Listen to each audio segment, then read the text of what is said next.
ഇന്ന് തന്നെ ഡൗൺലോഡ് ചെയ്യൂ. കാണൂ നിങ്ങളുടെ ഫേവറേറ്റ് ഷോസ്. അവരൊരു സംസാരിക്കാത്ത ഒരു അനാഥ ചെക്കനെ എടുത്തു വളർത്തുന്ന കാര്യം പണ്ടാരോ പറഞ്ഞു കേട്ടിട്ടുണ്ട്. ആ ചെക്കനാണെന്ന് തോന്നുന്നു. വീട്ടു ജോലിക്ക് നിന്ന് ഒരു പെങ്കൊച്ചിനെ കല്യാണം കഴിച്ചു കൊണ്ടുവന്നു അത്രേ.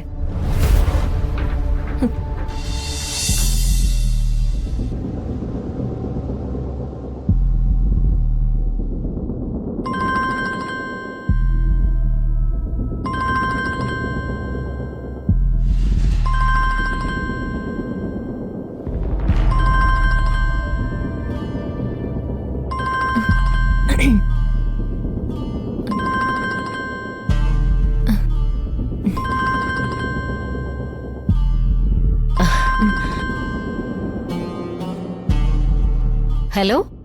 അല്ല, നിനക്ക് സുഖാണോ? സുഖായിരിക്കുന്നു. എന്തൊക്കെയുണ്ട് വിശേഷങ്ങള്? അല്ല, നിന്റെ മോൻ UK വന്നോ? ഇല്ല, അവൻ അവിടെ തന്നെയാ. പിന്നെ നിന്റെ നാത്തൂന്റെ വീട്ടിൽ നിന്നൊരു വിശേഷം കേട്ടു, അത് പറയാനാ വിളിച്ചേ. നിന്റെ നാത്തൂൻ ചന്ദ്രികയല്ലേ?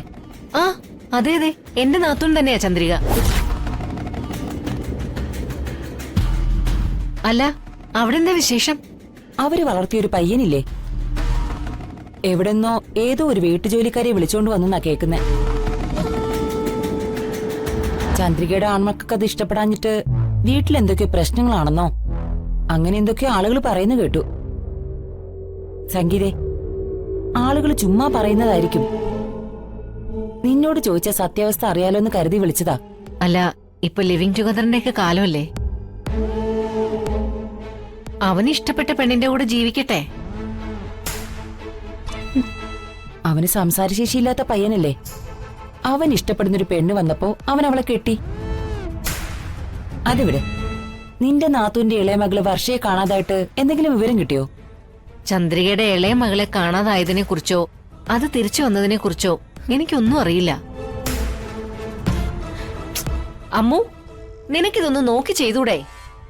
നോക്കിയും കണ്ടു ഒരു കാര്യം ചെയ്യാൻ അറിയില്ലേ? കവിതേ, എനിക്ക് നിന്നോട് ഒരുപാട് കാര്യങ്ങൾ സംസാരിക്കണമെന്നുണ്ട്. പക്ഷെ ഇവിടെ ഒരു ജോലിക്കാരിയുണ്ട്. നമ്മള് കൂടെ നിന്നില്ലെങ്കിലേ ഒരു പണിക്ക് ഒരു 10 പണിയെങ്കിലും ഉണ്ടാക്കി വെക്കും. നീ ഇപ്പൊ തിരക്കിലാണോ സംഗീതേ? ഒരു കാര്യം ചെയ്, ഞാൻ നിന്നെ രാത്രിയിൽ അങ്ങോട്ട് വിളിച്ചോളാം. ശരി.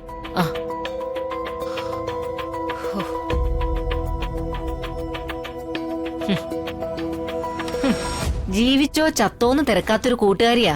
ഇപ്പൊ ഒരു പരദൂഷണം കിട്ടിയപ്പോഴേ സത്യം അറിയാൻ വേണ്ടി വിളിച്ചിരിക്കുക. അവരെന്താ പറഞ്ഞത്? അതൊന്നുമില്ല. ഞാൻ നിന്നോട് പറഞ്ഞിട്ടില്ലേ അശോകേട്ടന് ഒളിച്ചോടിപ്പോയ ഒരു സഹോദരി ഉണ്ടെന്നുള്ള കാര്യം? അതിനുശേഷം കുടുംബമായിട്ട് യാതൊരു ബന്ധവുമില്ല. അവരുടെ ഇളയ മോളെ കുറിച്ചാ പറഞ്ഞത്. ആ ഇളയ കൊച്ചിനെ ഞാൻ 1 or 2 പ്രാവശ്യം കണ്ടിട്ടുള്ളൂ. ഏകദേശം കാണാൻ നിന്നെ പോലെ ഇരിക്കും. ഇതേ പൊക്കവും തടിയും ഒക്കെ നിന്നെ പോലെയാ. നിന്നെ കാണുമ്പോ പലപ്പോഴും എനിക്ക് ആ കൊച്ചിനെ ഓർമ്മ വരുന്നത്. എന്താമോ, നീ നന്നായിട്ട് വേർക്കുന്നുണ്ടല്ലോ. പനിയുണ്ടോ? ഇല്ലല്ലോ. ഒന്നുമില്ല. അവരൊരു സംസാരിക്കാത്ത ഒരു അനാഥ ചെക്കനെ എടുത്തു വളർത്തുന്ന കാര്യം പണ്ടാരോ പറഞ്ഞു കേട്ടിട്ടുണ്ട്. ആ ചെക്കനാണെന്ന് തോന്നുന്നു. വീട്ടു ജോലിക്ക് നിന്ന് ഒരു പെങ്കൊച്ചിനെ കല്യാണം കഴിച്ചു കൊണ്ടുവന്നു അത്രേ. ഈ കാര്യം പറയാനാ പരദൂഷണ പ്രിയയായ കവിത വിളിച്ചത്.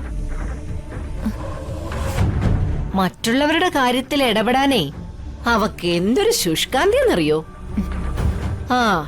ഈ വിളിച്ചവളുടെ മോനെ UK ഒരു മദാമ പെണ്ണുമായിട്ട് ലിവിങ് ടുഗദർ ആണെന്നാ നാട്ടുകാർ പറയുന്നത്.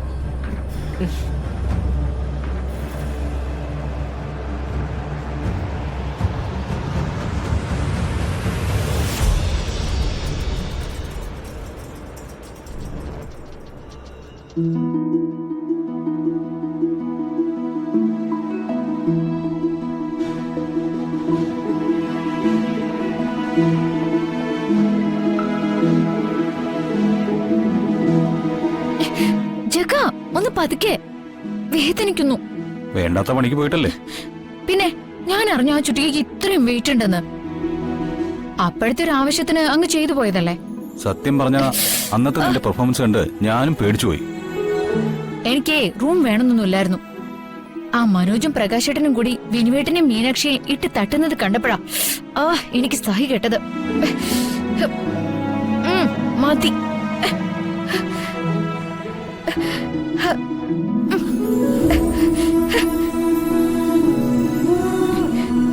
ജഗ, വിനുവേട്ടന് സ്ഥിര വരുമാനമുള്ളൊരു ജോലി എത്രയും പെട്ടെന്ന് വേണം.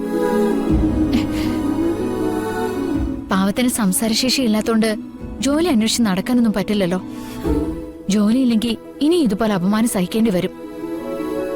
ജഗൻ വിചാരിച്ചാലേ വിനുവേട്ടനൊരു ജോലി ശരിയാക്കാൻ പറ്റൂ. ശ്രമിക്കാം. ഇവിടുത്തെ അച്ഛനും ഇക്കാര്യം എന്നോട് പറഞ്ഞതാ. വിനുവേട്ടനേക്കാൾ മുന്നേ കല്യാണം കഴിഞ്ഞ എനിക്ക് ഒരു സ്ഥിര ജോലി ആയിട്ടില്ല. എന്നാലും അച്ഛൻ ആദ്യമായിട്ടൊരു കാര്യം പറഞ്ഞതല്ലേ. എന്തോ ബിസിനസിന്റെ കാര്യത്തിന് അച്ഛൻ വിളിച്ചു എന്ന് പറഞ്ഞിരുന്നല്ലോ, അതെന്തായി?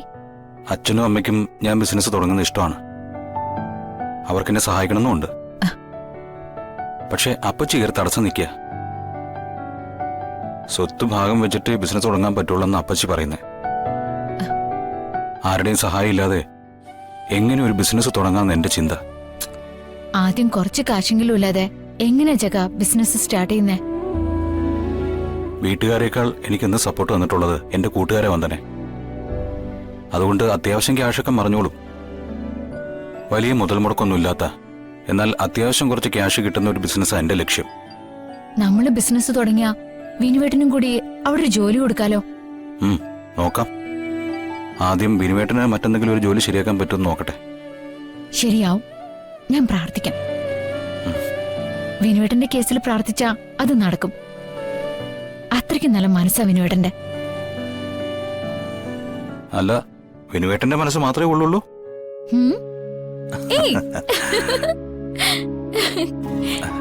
എന്താ?